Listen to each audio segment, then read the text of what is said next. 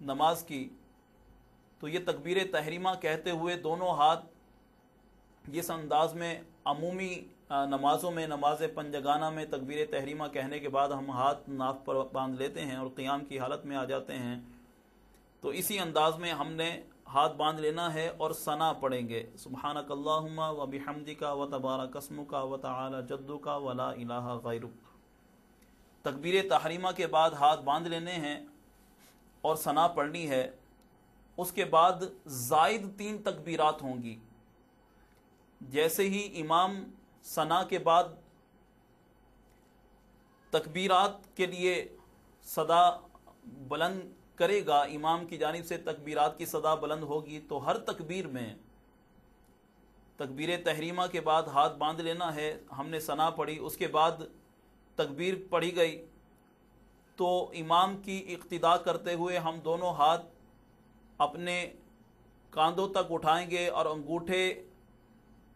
دونوں ہاتھ کے انگوٹھے کانوں کی لو سے لگائیں گے اور یوں ہاتھ اٹھا کر اللہ اکبر کہتے ہوئے ہاتھ اٹھائیں گے اور ہاتھ چھوڑ دیں گے۔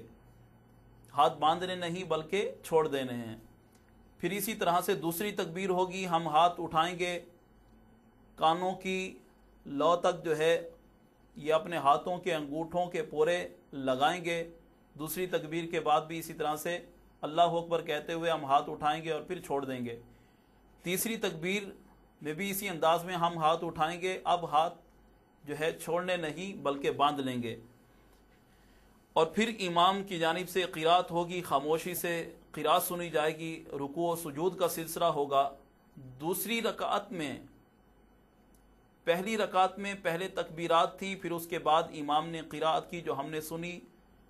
دوسری رکعت میں پہلے قرات ہوگی اور اس کے بعد 3 تکبیرات ہوں گی۔ تو تکبیرات میں کہاں ہاتھ باندھنے ہیں کہاں چھوڑنے ہیں، اس کا آسان ترین طریقہ فقہائے کرام نے ارشاد فرمایا کہ جس تکبیر کے بعد کچھ ہم نے پڑھنا ہے تو وہاں ہاتھ باندھ لیں گے، اور جس تکبیر کے بعد کچھ نہیں پڑھنا ہاتھ چھوڑ دیں گے۔ اب امام کے پیچھے مقتدی کے لیے قراءت نہیں ہے، یہ فرض نمازوں کا بھی یہی حکم ہے کہ امام کی اقتداء میں جب نماز ہم ادا کریں گے تو تب جو ہے امام کے پیچھے جو ہے قراءت جائز نہیں ہے، امام کی قراءت مقتدی کے لیے کافی ہوتی ہے۔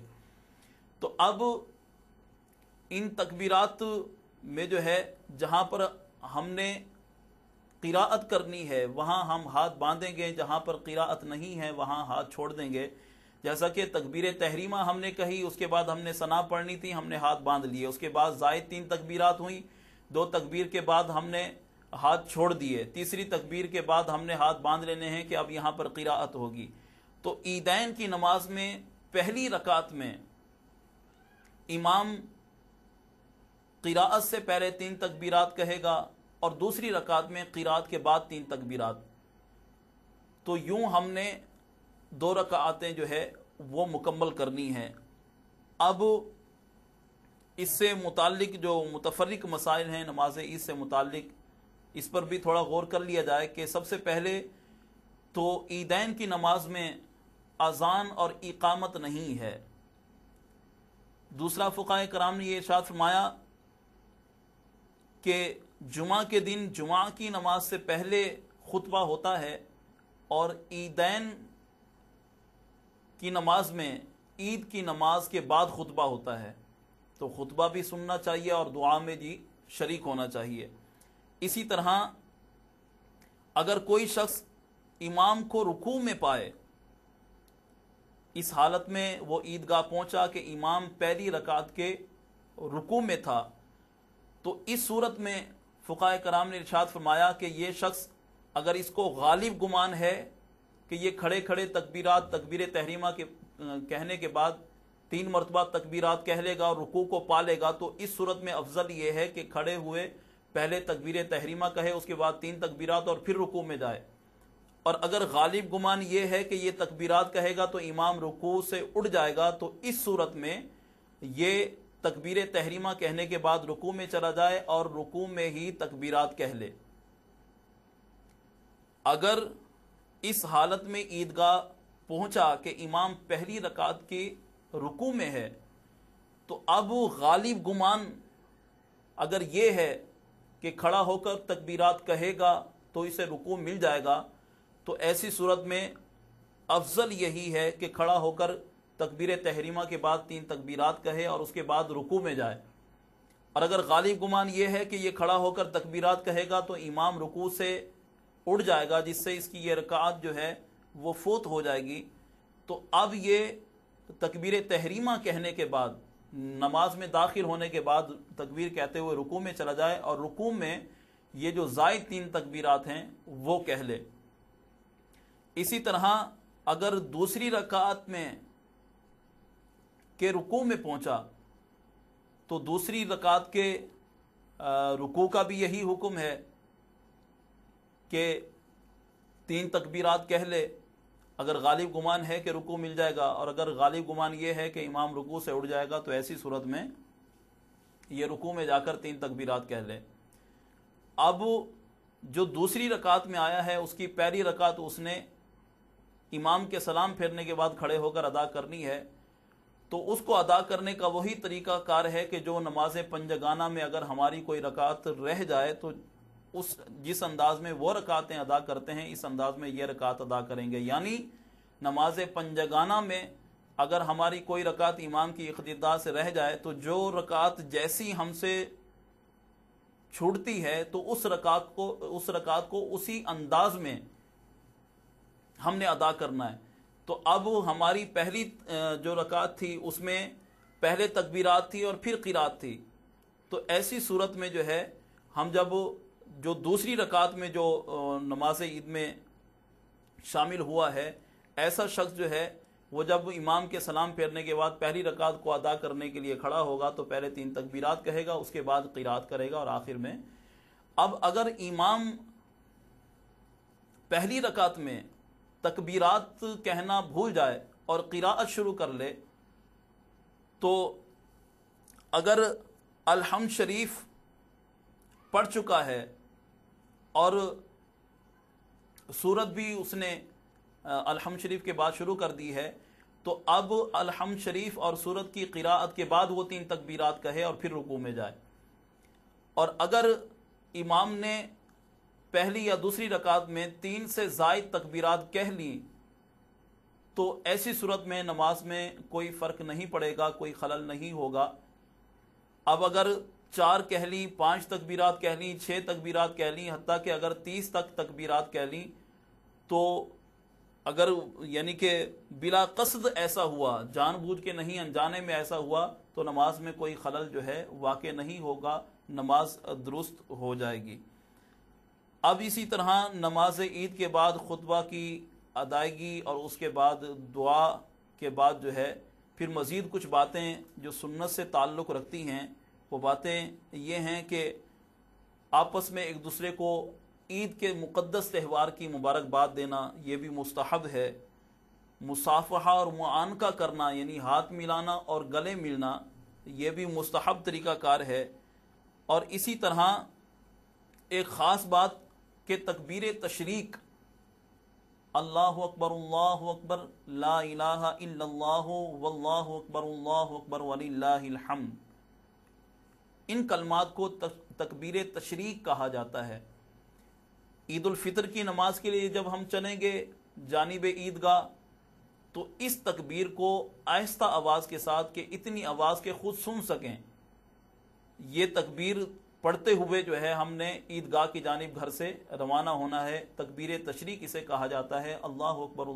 لا الہ الا اللہ واللہ اکبر وللہ الحمد، گھر سے عیدگاہ کی جانب چلے تو اب جاتے ہوئے عید الفطر کے موقع پر آہستہ سی آواز میں کہ خود سن سکیں اتنی آواز میں گھر سے عیدگاہ کی جانب چلتے ہوئے یہ تکبیر ہم پڑھتے جائیں گے، اور عید الاضحیٰ کے موقع پر بلند آواز سے یہ تکبیر پڑھتے ہوئے عیدگاہ کی جانب ہم چلیں گے۔ یہ تمام باتیں جو ہے وہ سنت سے ثابت ہیں۔ اسی طرح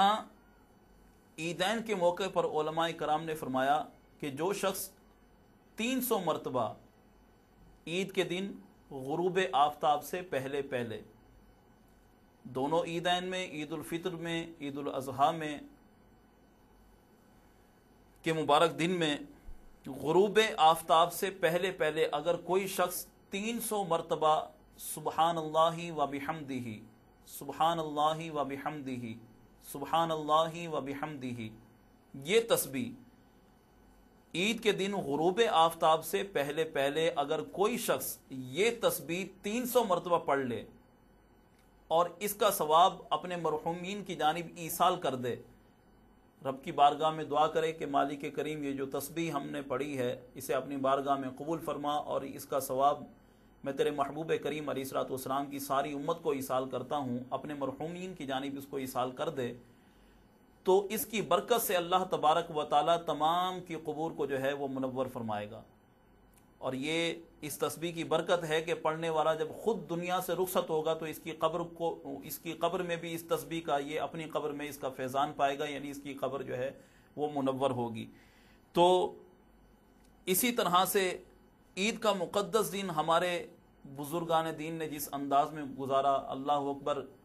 کہ یقیناً یہ عظیم الشان دن ہے۔ سیدنا فاروق اعظم رضی اللہ تعالیٰ عنہ سے لوگ ملنے کے لیے اس وقت میں کہ جب آپ خلیفۃ المسلمین مقرر ہو چکے تھے، مسلمانوں کے دوسرے خلیفہ مقرر ہو چکے تھے، کئی لوگ حضرت سیدنا فاروق اعظم رضی اللہ عنہ سے عید کے دن ملنے کے لیے جب آپ کے در دولت اقدس پر پہنچے تو سیدنا فاروق اعظم رضی اللہ تعالیٰ عنہ زار و قطار آنسو بہا رہے ہیں۔ لوگوں نے پوچھا کہ حضرت آج خوشی کا دن ہے، شادمانی اور مسرت کا دن ہے، اس دن میں رونا کس بات کا ہے؟ آپ نے فرمایا کہ عید تو ان لوگوں کی ہے کہ جن لوگوں کے اعمال کو، جن لوگوں کے روزوں کو، جن کی عبادات کو اللہ تبارک و تعالیٰ نے قبول فرما لیا ہے۔ آج حقیقتاً عید ان کے لیے ہے۔ میں یہ ڈرتا ہوں، میں روتا ہوں کہ نہ جانے میرے اعمال میرے رب کی بارگاہ میں قبول ہوئے ہیں یا مردود، میں کچھ نہیں جانتا۔ تو یہ خوف خدا ہمارے اسلاف کے دل میں تھا۔ تو چاہے خوشیوں کے دن ہوں یا کوئی تکلیف کا وقت ہو، بہر صورت یاد الہی ہمارے دل میں جو ہے موجزن رہنی چاہیے۔ اللہ کی یاد ہر خوشی کی اصل ہے، اور اسی کی یاد سے غافل ہونا یہ ہر برائی کی اصل ہے، ہر تکلیف کی اصل ہے۔ تو ہمارے اسلاف کی سیرت سے اس پہلو سے ہمیں پتہ چلا کہ کسی بھی لمحے میں اللہ کی محبت، اس کی یاد جو ہے اپنے دل سے نہیں جانی چاہیے۔ حضور شیخ المشائخ شیخ محی الدین عبد القادر جیلانی گیلانی بغدادی رضی اللہ تعالیٰ عنہ المعروف غوث اعظم سرکار رضی اللہ تعالیٰ عنہ، شیخ محی الدین عبد القادر جیلانی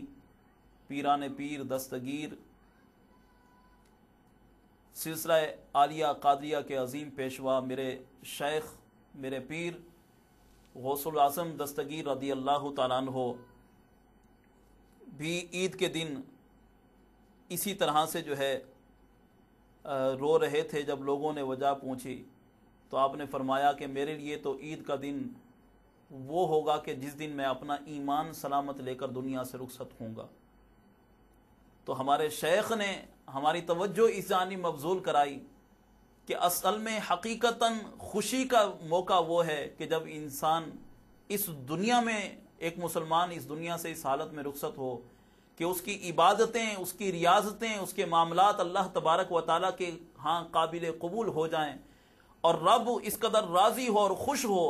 کہ بندے کو موت کے وقت جو ہے اس کو ایمان کی سلامتی نصیب ہو جائے۔ تو خوشی کے اس تہوار پر ہمارے اسلاف کی اس انداز میں گفتگو کرنا ہماری توجہ اس جانب مبذول کراتا ہے کہ خوشی کے تہواروں کو اس انداز میں نہ سیلیبریٹ کیا جائے، اس انداز میں نہ منایا جائے کہ اس خوشی کی آڑ میں ہم اللہ اور اس کے رسول کی یاد کو، اپنے دین کی حمیت اور غیرت کو، اسلامی تہذیب اور تمدن کو ہی بھلا دیں۔ یہ کوئی طریقہ کار مسلمانوں کا نہیں ہو سکتا۔ ہمارے اسلاف نے ہماری جانب توجہ مبذول کرائی کہ مانا کہ خوشی کا دن ہے اور خوشی منانی بھی چاہیے، اور ہم نے عید کے مستحبات اور سنتوں میں یہ ذکر کیا کہ اس دن خوشی کا اظہار کرنا چاہیے، مبارکباد دینی چاہیے، لیکن دل میں خدا کا خوف بھی موجود ہو، دل میں اللہ تبارک و تعالیٰ کی محبت بھی موجود ہو، اور اس کے ساتھ ساتھ یہ دعائیں بھی موجود ہوں کہ میرے مولا جس طرح آج تو نے یہ انعام کا دن ہمیں عطا فرمایا، خوشی کا دن عطا فرمایا، ہمارے لیے ہمارے حق میں یہ حقیقی خوشی بھی لکھ دے کہ موت کے وقت ہمیں وہ ایمان کی سلامتی کی خوشی نصیب ہو جائے، موت کے وقت ہمیں کلمہ طیبہ کے حصول کی خوشی نصیب ہو جائے، حقیقی معنوں میں ہم اسلام کو جو ہے زندہ اور جاوید لے کر اپنی دنیا سے، اس دنیا سے جو ہے رخصت ہوں، اگلی دنیا میں پہنچیں۔ حقیقتاً خوشی وہی ہے کہ جب بندہ جو ہے اپنا ایمان سلامت لے کر جو ہے وہ دنیا سے رخصت ہو۔ حضرت وہاب بن منبع رحمۃ اللہ تعالی علیہ بہت ہی عظیم مرتبہ کے ولی زمانہ گزرے ہیں۔ آپ فرماتے ہیں کہ جب عید کی مبارک رات آتی ہے تو شیطان اس قدر بدحواس ہو کر روتا ہے کہ اس کی بدحواسی کو دیکھ کر، اس کی بے قراری کو دیکھ کر اس کے چیلے چمار سب جمع ہو جاتے ہیں اور کہتے ہیں کہ یہ بدحواسی کس چیز کی ہے؟ تو وہ شیطان کہتا ہے کہ میں نے اللہ تبارک و تعالیٰ کی ناراضگی کو مول لیا، اس نے مجھے ہمیشہ کے لیے مردود قرار دے دیا، لعنتی قرار دے دیا، اپنی رحمت سے مجھے دور کر دیا، جہنم میرا مقدر بنا دیا۔ شیطان اس قدر بدحواسی سے یہ گفتگو کرتا ہے اور کہا کہ ایک جانب امت محمدیہ ہے کہ جنہوں نے اللہ تبارک و تعالیٰ کی رحمتیں حاصل کی، کیونکہ ماہ رمضان میں کا عشرہ رحمت کا ہے، مغفرت کا ہے، جہنم سے آزادی کا ہے، تو انہوں نے جہنم سے آزادی حاصل کی، رحمتیں حاصل کی، مغفرتیں حاصل کی، سعادتیں حاصل کی، نعمتیں حاصل کی، اور آج ان کو جو ہے انعام کا دن یہ عید کے طور پر مل گیا ہے۔ شیطان بدحواس ہو جاتا ہے تو وہ اپنے بدحواسی کے حالت میں اپنے چیلوں سے یہ کہتا ہے کہ اب ان لوگوں کو اگر تم ان نعمتوں اور سعادتیں جو یہ حاصل کر چکے اس سے ان کا دامن چھڑانا چاہتے ہو تو بہترین طریقہ کار یہ ہے کہ ان کو نفسانی خواہشات میں لگا دیا جائے، دنیا کی لذتوں کی جانب پھیر دیا جائے۔ اور پھر ہم یہ دیکھتے ہیں کہ جس طرح سے ماہ رمضان مبارک میں ہماری مسجدیں آباد ہوتی ہیں، جس طرح سے حقوق اللہ اور حقوق العباد کی پاسداری مسلمان کر رہے ہوتے ہیں، ماہ رمضان کے بعد وہ نتیجہ ہمیں نظر نہیں آتا۔ تو بہرحال شیطان کے ہتھ کنڈے میں آنے سے بہتر یہ ہے کہ ہم خوشی کا موقع ہو یا کوئی غمی کا موقع ہو، تکلیف ہو یا آسانی ہو، بہر صورت جو ہے اپنے رب کی یاد کو اپنے دل میں رکھیں، اس کی محبت سے اپنے قلوب اور اذہان کو ہمیشہ جو ہے موزن کرتے رہیں۔ اللہ تبارک و تعالی کل عالم اسلام کو یہ عیدین کی خوشیاں جو ہے نصیب فرمائے۔ وآخر دعوانا ان الحمد للہ رب العالمین۔